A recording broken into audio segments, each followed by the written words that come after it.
o segundo cérebro. É interessante, né?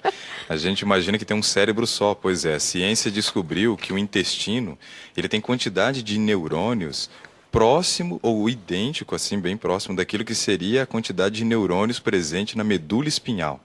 Então imagina, a sua medula e o seu intestino têm a mesma quantidade de neurônios? Parece até uma coisa meio estranha. Sim.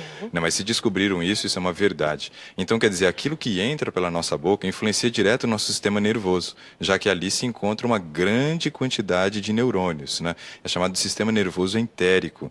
E é claro, entrou pela boca, vai ter que ser digerido, absorvido, vai influenciar o funcionamento do sistema nervoso. Bem, é muito importante nós nos lembrarmos que realmente nós somos o que comemos, né?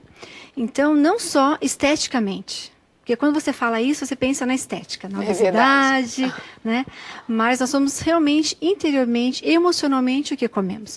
Então, o excesso de gordura, o açúcar, os estimulantes, todos esses são elementos que nos transtornam, né? Causando muitas vezes brigas, intrigas. Eu escrevi uma matéria recentemente e o título dela era assim: Diga-me o que comes e te direi quem és. Né? Tem uma correlação total. Né? Você tem alguns alimentos que eles promovem a produção do cortisol, que é o hormônio do estresse. Então, você vai acabar ficando mais ansioso, mais estressado, né? Isso vai piorar os teus relacionamentos. Tem outros alimentos que já favorecem a produção de um outro hormônio, que faz o controle do hormônio do estresse, que é chamado de serotonina. Então, daqui a pouco a gente discute aí o local onde ela é produzida, os horários, né? Mas esses alimentos, eles vão influenciar diretamente o seu humor. E ainda tem a seguinte questão, né? Todo mundo conhece aquele ditado antigo, fala, aquele fulano lá é enfesado. O enfesado a gente sempre fez a correlação de que era uma pessoa irritada, uma pessoa difícil de lidar.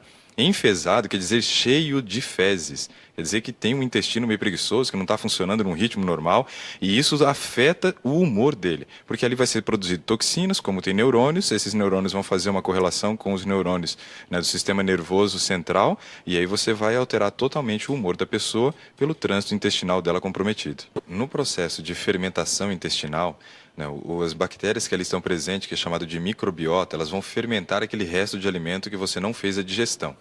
E nesse processo você vai produzir 3 gases básicos, que é chamado de ácido acético, né, o butírico e o propiônico. Esses outros dois, eles acabam indo para o fígado e geram uma intoxicação realmente dos órgãos, né, inclusive do cérebro. Né?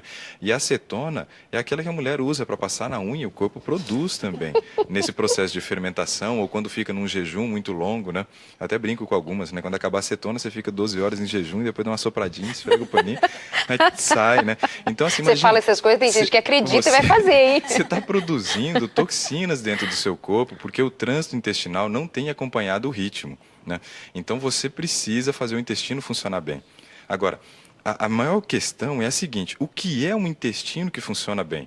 Já que nós estamos falando que ele tem uma correlação direta com o humor, né, ele precisa funcionar, mas o que é um intestino que funciona?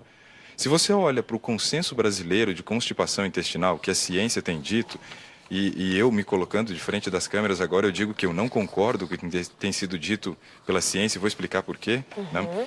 Eles dizem que se você for de 3 a 4 vezes na semana ao banheiro, evacuar, isso seria o normal.